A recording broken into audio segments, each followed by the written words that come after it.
Perang salib memang kejam oleh dua belah pihak antara pasukan salib, pasukan-pasukan muslim saling membantai.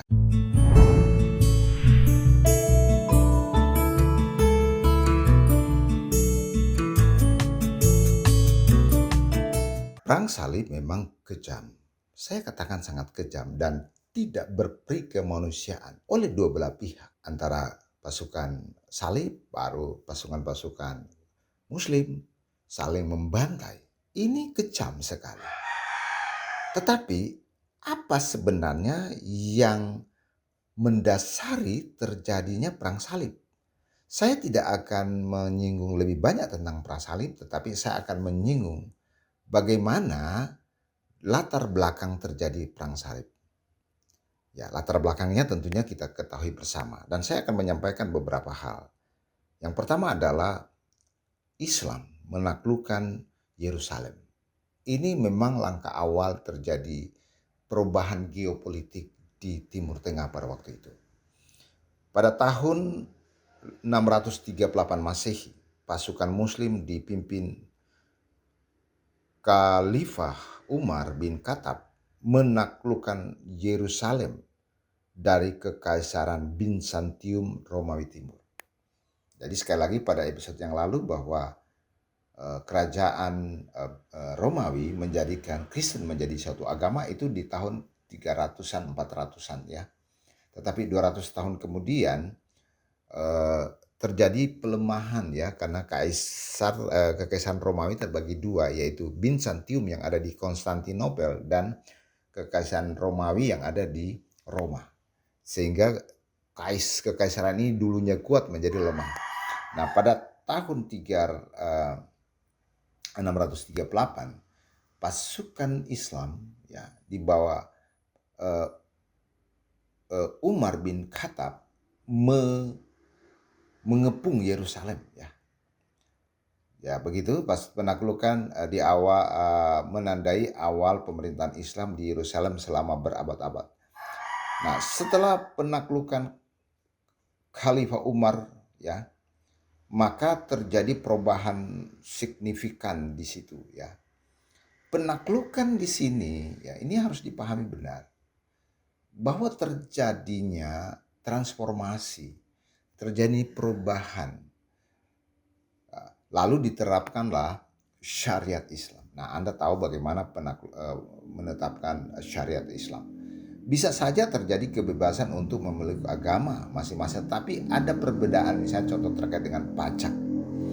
Ya, pajak-pajak yang dibebankan kepada orang-orang Kristen pada waktu itu dan Yahudi itu sangat tinggi dan mengakibatkan menurut saya walaupun terjadi kesepakatan untuk kebebasan beragama di daerah Yerusalem dan sekitarnya, namun dengan membedakan status sosial di masyarakat, perbedaan status sosial ini membuat banyak orang-orang yang Kristen itu tentu menjadi pengikut, menjadi Muslim ya. Dan saya pikir ini suatu politik luar biasa pada waktu itu. Karena penjajahan pada waktu itu ya itu melegalkan ya. Siapa yang masuk untuk mengikut saya atau Anda keluar? Kalau Anda mengikuti saya, Anda dibebaskan dari pajak yang tinggi. Kalau Anda menolak, silakan Anda keluar atau dibunuh. Ini pilihan-pilihan yang menjadi apa ya? Mandatori. Jika Anda tidak memilih itu, maka bisa Anda dibunuh atau keluar. Penaklukan Yerusalem oleh Muslim memiliki dampak signifikan pada sejarah kota tersebut. Ya, sehingga kota tersebut, Yerusalem dalam hal ini ya menjadi kota tiga agama ya, Yahudi, Islam, dan Kristen. Ya seperti itu. Dan memang kalau kita lihat bahwa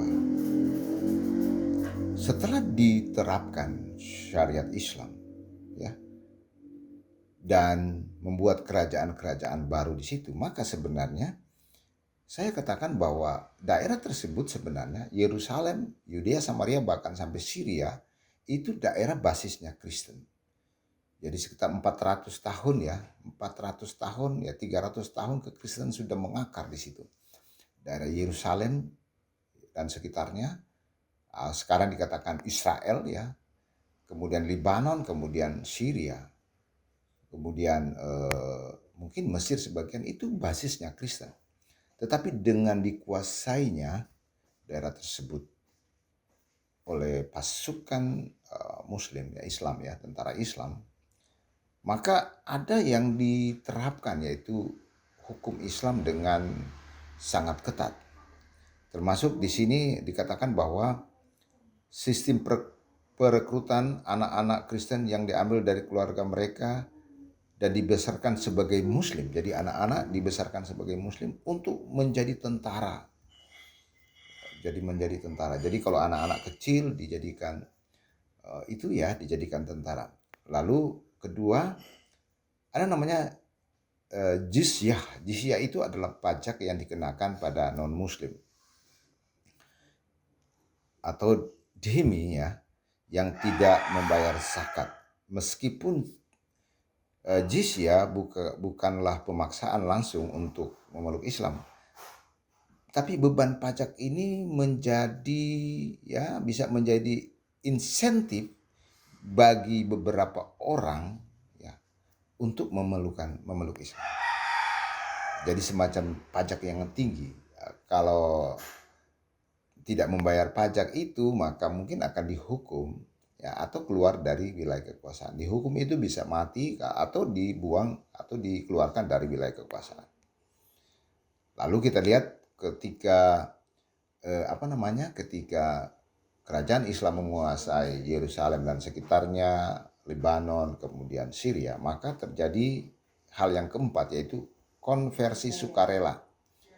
Banyak orang yang memilih untuk memeluk Islam karena berbagai alasan, seperti untuk meningkatkan status sosial, ekonomi dan politik.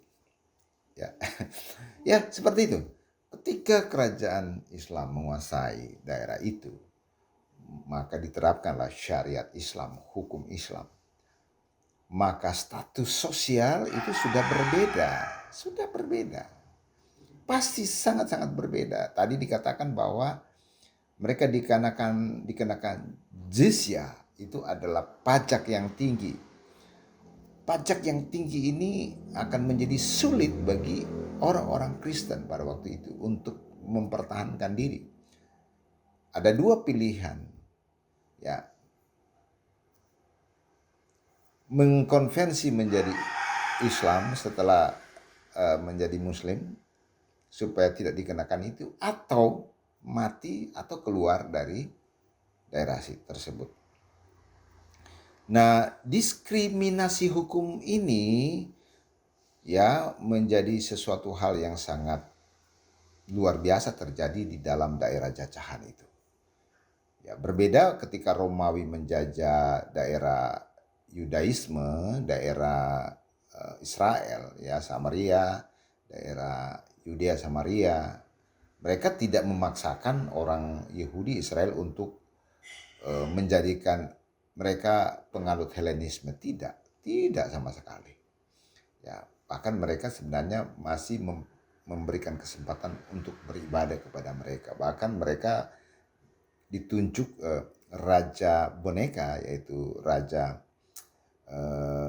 waktu Herodes sebagai raja boneka tentara Israel atau kekaisaraan, untuk memimpin orang-orang Yahudi tersebut.